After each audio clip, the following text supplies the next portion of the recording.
বছরভর গরমে টেকা দেয়। হঠাৎ যদি জানলা খুলেই দেখেন বাড়িঘর রাস্তাঘাট ঢেকে গিয়েছে বরফের চাদরে, যত দূর চোখ যায় কেবল সাদা আস্তরণ, অবাক হবেন না? মনে হবে সত্যি নাকি স্বপ্ন।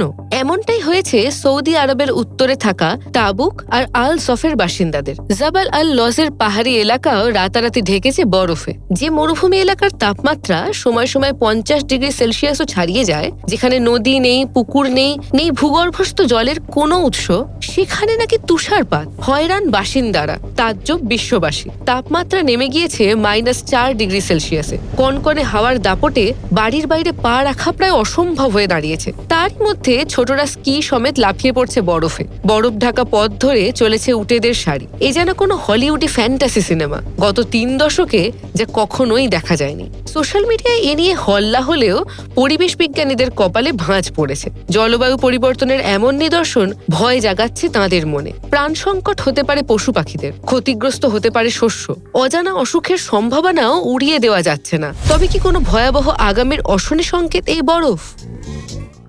ফলো করুন সংবাদ প্রতিদিন ডিজিটাল।